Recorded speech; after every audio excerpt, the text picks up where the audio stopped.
Passe maintenant à la politique. Cédric Picot nous a rejoint pour notre page spéciale élection municipale, Bonsoir, dernière Aurélie. de la semaine. Bonsoir. Je crois qu'il se passe de drôles de choses à Taninges, en Haute-Savoie. Oui, rappelez-vous, hier, nous vous parlions d'une sculpture de bois monumentale qui avait été saccagée à l'entrée de la commune. Et cette nuit, l'autre moitié de l'œuvre d'art a été tronçonnée. 2 actes de vandalisme qui s'invitent dans la campagne électorale dans cette commune au Savoyard. C'est un reportage d'Ariane Combe-Savary et de Christian Mathieu. Hier encore, nous l'avions filmée debout. Aujourd'hui, elle est à terre. Une nouvelle sculpture de bois a été tronçonnée dans la nuit à Taninges. Les habitants sont indignés. C'est mesquin, c'est vraiment...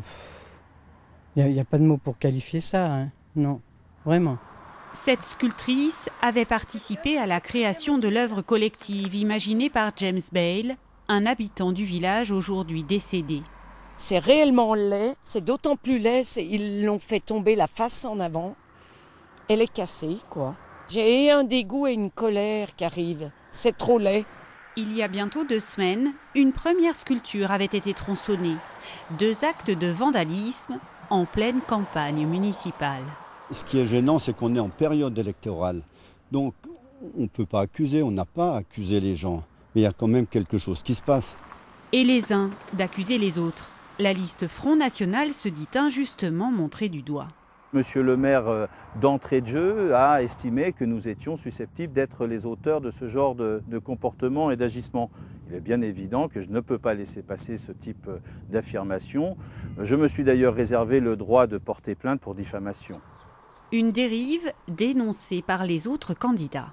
Ça enlève de la sérénité à la campagne et c'est ce que l'on trouve déplorable puisque cette année justement il y avait 4 listes. On aurait pu établir un débat constructif, ouvert. Ce gros vandalisme détourne le débat électoral et on en est vraiment déçus. L'enquête menée par la gendarmerie de Taninges n'a pour l'instant rien donné. Aucun riverain n'aurait entendu le bruit de la tronçonneuse. Et notez que la 4e liste engagée dans les élections municipales de Taninges est la liste Génération Jacquemart d'une formation composée de citoyens âgés de moins de 24 ans. On va maintenant à Grenoble où le centriste Philippe de Longevial a prêté serment aujourd'hui. Alors devant l'ancien Parlement du Dauphiné, le chef de file d'Imagine Grenoble et ses colistiers ont déclamé leur charte éthique, un engagement contre le cumul de mandats, les conflits d'intérêts et pour la transparence dans l'action publique. Le candidat centriste s'engage dans la voie de la moralisation politique, tout ça sous la statue de Bayard, le chevalier sans peur et surtout sans reproche. Écoutez. La vie politique française est secouée par les affaires quotidiennes, voire maintenant heure par heure avec certains médias. Et on veut sortir de ce débat-là. Il y a beaucoup d'élus locaux qui sont des gens impliqués dans leur commune, qui aiment leur ville, qui veulent travailler pour leurs concitoyens. Ceux-là sont très loin des grandes affaires nationales et on veut aussi que ces gens-là soient mis à l'honneur. Et pour ça, il faut que les gens s'engagent. Cette charte, ce serment de Bayard, c'est un engagement en matière de transparence, en matière d'éthique, en matière de comportement individuel, pour que les Français, les Grenoblois, reprennent confiance dans la vie politique et dans leurs élus. Et toujours à Grenoble, Cécile Duflot était aujourd'hui aux côtés d'Éric Piolle, le candidat soutenu par Europe Écologie Les Verts. La ministre du Logement est venue parler d'urbanisme durable dans l'écoquartier de la caserne de Beaune et aussi de la mauvaise qualité de l'air de la capitale des Alpes. Pour elle, la ville de Grenoble est mûre pour avoir un maire écologiste. On l'écoute. Moi, je souhaite vraiment vivement, effectivement, que Grenoble fasse plusieurs pas de plus vers la transition écologique. C'est une ville qui en a toutes les capacités aussi. C'est une ville jeune, c'est une ville dynamique, c'est une ville innovante. Et donc, je pense que c'est une ville qui peut effectivement élire un maire écologiste en se disant que dans cet esprit de rassemblement qui est le sien, il va faire franchir d'autres étapes à cette ville et notamment la sortir aussi de cette situation difficile qu'on vit aujourd'hui, qui est ce pic de pollution, cette pollution incrustée qui est liée notamment à la circulation des voitures et des camions. Et notez qu'Éric Piolle, le candidat soutenu par Europe Écologie Les Verts, retrouvera mercredi prochain le candidat socialiste Jérôme Safar et le candidat UMP-UDI Mathieu Chamussy pour une rencontre inédite sur notre site internet à partir de 12h30. Un débat interactif auquel les internautes peuvent participer. Toutes les infos sont à retrouver sur notre site alpes.france3.fr. Enfin, pour rappel, les autres listes en lice pour la mairie de Grenoble sont celles du centriste Philippe de Longevial, du divers droite Denis Bonzi, de la candidate du Front National Mireille Dornano, des 2 candidats d'extrême gauche Catherine Brun et Maurice Colliat, et du candidat sans étiquette, la Seine Ben Mazin. On s'intéresse beaucoup aux têtes de liste, mais on connaît peu leurs colistiers. Et pourtant, les candidats ne seraient rien sans leurs colistiers. À Échirolles, près de Grenoble, ils sont 170 en compétition aux côtés des 5 prétendants à la mairie. Damien Borelli et Olivier Lopez ont rencontré 2 d'entre eux. Regardez.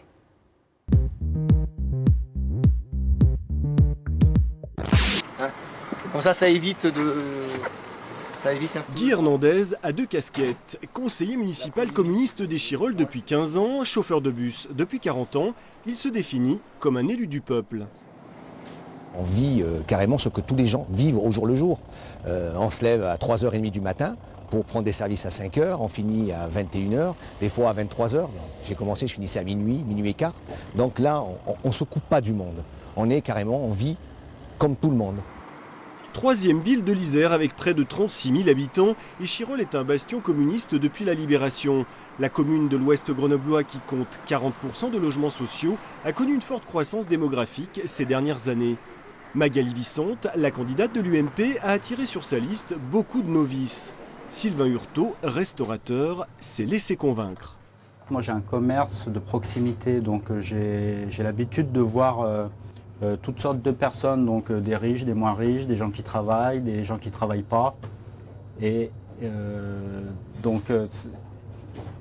moi, il y a le côté humain qui m'intéresse. Guy Hernandez, lui, repart au combat aux côtés de son mentor, le maire Renzo Sully. Passionné de boxe, il renvoie dans les cordes ses adversaires qui reprochent à la ville de ne pas en faire assez pour les jeunes. La ville fait avec ses moyens et elle fait, je trouve, beaucoup. Et elle peut faire plus encore. Mais il faut aussi que l'État suive derrière. Il y a le désengagement de l'État aujourd'hui, tout le monde en est conscient. Donc si l'État derrière ne suit pas, mais nous, Échirolles, notre priorité c'est les jeunes, les anciens et le bien vivre ensemble. Ah ben on les décharge chez toi les affiches, c'est ça? À Échirolles, la sécurité et le chômage sont au cœur de la campagne électorale. Sylvain Hurtaud, lui, se préoccupe davantage du cadre de vie des habitants. Là vous avez un nouveau centre-ville. Donc c'est bien, ça a amené une dynamique de la ville, ça on ne peut pas le contester. Mais moi j'ai vraiment l'impression qu'il n'a pas été réfléchi. C'est un centre-ville où vous avez une grande place juste devant moi et où il ne se passe jamais rien. Vous avez tout le projet de Renzo Sully et de son équipe.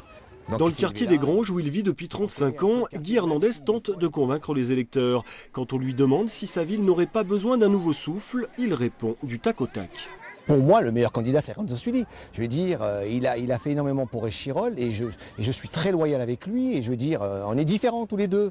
Mais c'est un plaisir de travailler avec lui. C'est un plaisir.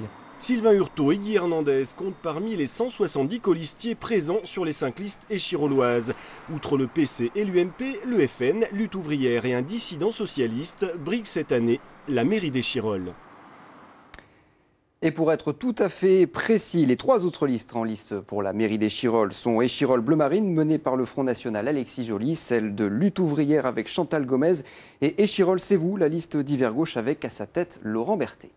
Le mot du jour pour terminer, très facile à dire. Non, ce soir, le mot éligibilité. Sylvie Bosquero nous explique les détails de cette notion essentielle et pourtant si difficile à prononcer. Regardez. Éligibilité, le mot qui bourre de cailloux les bouches de journalistes, surtout quand il s'agit d'évoquer son contraire, l'inéligibilité, qui frappe à intervalles réguliers margoulins professionnels et amateurs. Pour être éligible à la fonction enviée de conseiller municipal, il faut avoir 18 ans. Les surdoués de 13 ans sont priés d'aller voir ailleurs. Il faut évidemment avoir un lien avec la commune dont on vise la mairie. Soit on y vit, soit on y paye ses impôts. Y avoir une vieille cousine ou un jeune amant n'est pas une raison. La nationalité française n'est pas obligatoire, mais ce n'est pas un obstacle non plus. À défaut, la qualité de ressortissant d'un pays de l'Union européenne fera l'affaire. Mais si vous ne parlez que le norvégien, il vous faudra une âme de viking pour convaincre les électeurs de Saint-Ferdinand-la-Secoué de vous laisser les clés de la mairie. Il faut savoir que certains jobs ou fonctions vous barrent la voie de la salle du conseil. Vous êtes médiateur de la République, défenseur des enfants ou contrôleur général des lieux de privation de liberté, vous êtes recalé. Enfin, pour ne pas confondre conseil municipal et repas de famille, sachez que dans les communes de plus de 500 habitants, le nombre de frères et sœurs et autres cousins germains est limité à 2 au sein du même conseil. C'est ton mère ou ton père ?